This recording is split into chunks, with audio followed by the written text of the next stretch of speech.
নমস্কার বন্ধুরা, আপনাদের সকলকে স্বাগত জানাই পূর্ণিমার হেসেলে। আজকে আমি আপনাদেরকে বানিয়ে দেখাবো ডাব চিংড়ি রেসিপিটা খুব সহজ উপায় আর খুব কম উপকরণের মধ্যে। আমরা ছোট থেকে বড় প্রত্যেকেই চিংড়ি মাছ খেতে খুবই ভালোবাসি, আর যদি ডাব চিংড়ি হয় তাহলে তো কোনো কথাই নেই। তাহলে চলুন ডাব চিংড়ি বানানোর রেসিপিটা চটজলদি দেখে নেওয়া যাক। ডাব চিংড়ি বানানোর জন্য আমি প্রথমে মিডিয়াম সাইজের 4টে পেঁয়াজ নিয়েছি। যে পেঁয়াজগুলোকে আমি গোল গোল করে ছোট ছোট করে কেটে নেব। ভিডিওতে দেখে আপনারা নিশ্চয়ই সাইজটা বুঝতে পারছেন। অন্যদিকে একটা কড়াইতে একটু গরম জল করে নেব এবং সেই গরম জলের মধ্যেই এই পেঁয়াজগুলোকে দিয়ে হালকা হাতে নেড়ে চেড়ে নেব। যতক্ষণ না পেঁয়াজগুলোর রং ছেড়ে যাচ্ছে এবং হালকা গোলাপি রং আসছে ততক্ষণ পর্যন্ত আমরা নাড়াচাড়া করে পেঁয়াজটাকে সেদ্ধ করব। এবং অন্যদিকে আরেকটি বাটিতে আমি রসুন আর আদাগুলোকেও কেটে নিয়েছি এবং পেঁয়াজটা সেদ্ধ হয়ে আসার পর যখন রংটা পুরো ছেড়ে দিয়েছে আর গোলাপি রং চলে এসছে তখন একটা মিক্সিতে আমরা এই পেঁয়াজগুলোকে নিয়ে নেব। মিক্সিতে এই সেদ্ধ পেঁয়াজের সাথে নেব আগে থেকে কেটে রাখা আদা, রসুন আর হালকা ঠান্ডা জল দিয়ে এটার একটা মিক্সচার আমরা তৈরি করে নেব। পাশাপাশি একটা প্লেটে আমি 1 কেজি মতন বাগদা চিংড়িও নিয়ে নেব এবং তার ওপর নুন আর সামান্য হলুদ মাখিয়ে সেটাকে একটা সাইডে রাখবো। অন্যদিকে একটা বাটিতে আমি নিয়ে নিচ্ছি 2 চামচ সাদা সর্ষে, 1 চামচ কালো সর্ষে আর তার সঙ্গে নিয়ে নেব আরও 2 চামচ পোস্ত। এবং এই পোস্তর মধ্যেই আমি দিয়ে দেব কটা কাঁচা লঙ্কা। আমি 4 পিস কাঁচা লঙ্কা নিয়েছি, আপনারা চাইলে কম বা বেশি নিতে পারেন। এবং নারকেলের একটি টুকরো আর নেব তার সাথে কিছুটা কাজু বাদাম। এবং এটাকেও আমরা একটা পেস্ট বানিয়ে নেব মিক্সিতে। নিয়ে অন্যদিকে আগে থেকেই আমরা 2টো ডাব কেটে নেব। 2টো শাঁসওয়ালা ডাব আমরা নেব, তাহলে রেসিপিটা খুবই ভালো হয়। এক্ষেত্রে বলে রাখি, যদি আপনারা বাজার থেকে শাঁসওয়ালা ডাব নাও পান তাও আপনারা এই রেসিপিটা ট্রাই করতে পারেন। সমস্ত মশলাগুলো আর ডাব দুটো রেডি হয়ে গেলেই আমরা একটা কড়াইতে তেল নিয়ে নেব। এক্ষেত্রে আমি বলে রাখি আমি প্রায় 50 গ্রাম মতন তেল নিয়েছি। আপনারা চাইলে কম বেশি পরিমাণ মতন বুঝে তেল নেবেন। এবং তারপরে আমরা একে একে মাছগুলোকে ভেজে নেব। মাছগুলোকে খুব বেশি কড়া করে ভাজবো না, তাহলে শক্ত হয়ে যেতে পারে। মাছগুলোকে আমরা অল্পই ভাজবো যাতে মাছগুলো বেশ নরম থাকে। এবং ঝাঁঝরির সাহায্যে তেলটা ঝরিয়ে মাছগুলোকে আমরা একে একে করে তুলে নেব। আর এইভাবেই প্রথম থেকে শেষ পর্যন্ত সমস্ত মাছগুলোই আমি একে একে ভেজে নেব। আর আপনারা যদি আমার চ্যানেলে নতুন হন তাহলে এইরকম নিত্য নতুন সমস্ত রেসিপি সহজ উপায় দেখার জন্য চ্যানেলটিকে সাবস্ক্রাইব করতে ভুলবেন না। আর আজকের ডাব চিংড়ির রেসিপিটা করতে গিয়ে আমি কোন কোন উপকরণ কতটা পরিমাণে নিয়েছি সেটা আমি ডেসক্রিপশন বক্সে মেনশন করে দেবো। আপনারা চাইলেই ডেসক্রিপশন বক্স দেখে সেগুলো পেয়ে যেতে পারেন। কথা বলতে বলতে আমাদের চিংড়ি মাছগুলো প্রায় হয়ে এসেছে। এবার এগুলোকে আমরা নামিয়ে নেব।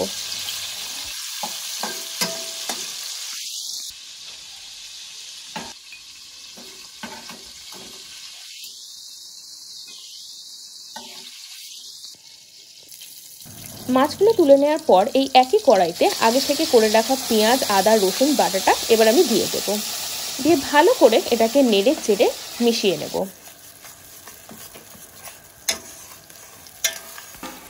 এরপর ভালো করে কষে নেওয়া হয়ে গেলে দিয়ে দেবো 1 চা চামচ নুন দিয়ে আরও একটু ভালো করে আমরা কষে নেব।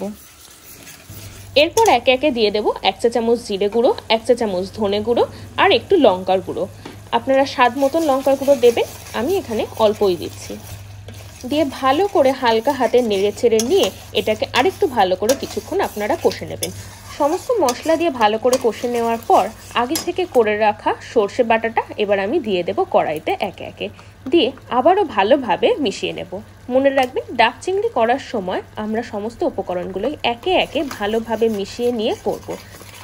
এরপর বাটিতে লেগে থাকা বাটা মশলাটার মধ্যে আমি অল্প একটু জল দিয়ে সেটাকে আবার কড়াইতে দিয়ে দেব। দিয়ে আবারও একইভাবে হালকা হাতে নাড়াচাড়া করে পুরো মশলাটাকে মিশিয়ে নিয়ে ভালো করে কষে নেব। সমস্ত মশলাটা ভালোভাবে কষে নেওয়া হয়ে গেলে এরপর আমরা আগে থেকে ভেজে রাখা চিংড়ি মাছগুলো তার মধ্যে দিয়ে দেব। দিয়ে আবারও ভালোভাবে একটু নেড়ে চেড়ে নেব।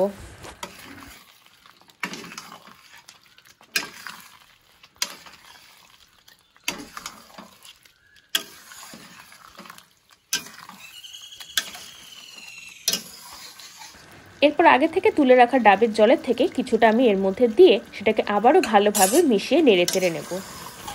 আবারও একবার একটু ডাবের জল দিয়ে ভালো করে নেড়ে চেড়ে নিয়ে তারপর আমি দিয়ে দেব নারকেলের পেস্ট।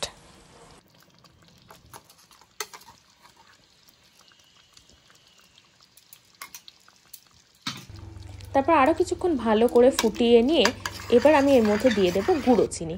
আমি এখানে গুঁড়ো চিনি ব্যবহার করছি কারণ খুব তাড়াতাড়ি এটা মশলার মধ্যে মিশে যায়। আপনারা চাইলে এমনি চিনিও ব্যবহার করতে পারেন না গুঁড়ো করে নিয়ে।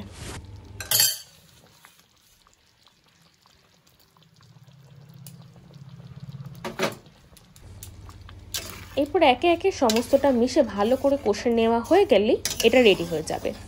এরপর আমরা নেব দুটো ডাব এবং ডাবের মুখগুলোকে আমরা বেশ বড় করে কেটে নেব, যাতে চিংড়ি মাছটা ভালোভাবে তার মধ্যে ঢুকে যায়। এবং একে একে তার মধ্যে চিংড়ি মাছগুলোকেও দিয়ে দেব। ডাবগুলো ভর্তি হয়ে গেলে তাতে দিয়ে দেব একটা করে চেরা কাঁচা লঙ্কা।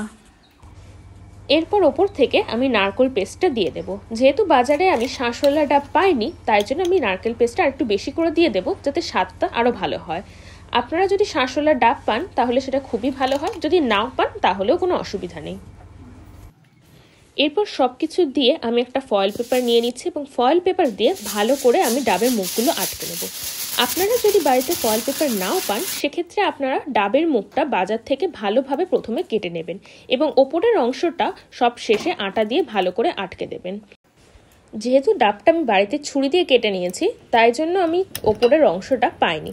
যদি আপনারা বাজার থেকে কাটান তাহলে ডাবের ওপরের অংশটা পেলে তাকে ভালো করে আটা দিয়েও আপনারা আটকে দিতে পারেন। এবং সব শেষে আপনারা দুটো স্টোভের ওপর ডাবগুলোকে বসিয়ে দিয়ে আগুনটা জ্বালিয়ে দেবেন। এরপর মোটামুটি 40 মিনিট আপনাদেরকে ডাবটাকে স্টোভের ওপর ঠিক এইভাবে রেখে দিতে হবে। 40 মিনিট পর যখন ডাবের নিচের অংশটা মোটামুটি পুড়ে আসার মতন হবে, তার মানে বুঝতে হবে যে আপনাদের ডাব চিংড়ি রেডি। বন্ধুরা, আপনারা দেখতেই পাচ্ছেন যে আমার ডাবের নিচের অংশটা পুড়ে এসছে, তার মানে এটা এখন রেডি হয়ে গেছে। এরপর আমরা এই ফয়েল পেপারটাকে খুলে নিয়ে এটাকে গরম গরম সার্ভ করব ভাতের সাথে। আজকের রেসিপিটা আপনাদের কেমন লাগলো এটা কিন্তু আপনারা আমাকে কমেন্ট সেকশনে জানাতে ভুলবেন না। আর যদি ভিডিওটা ভালো লেগে থাকে তাহলে এরকম আরও অন্যান্য ভিডিও পাওয়ার জন্য চ্যানেলটিকে সাবস্ক্রাইব করে নেবেন। আজকের জন্য এই পর্যন্ত। দেখা হচ্ছে আপনাদের সঙ্গে পরবর্তী কোনো নতুন ভিডিওতে।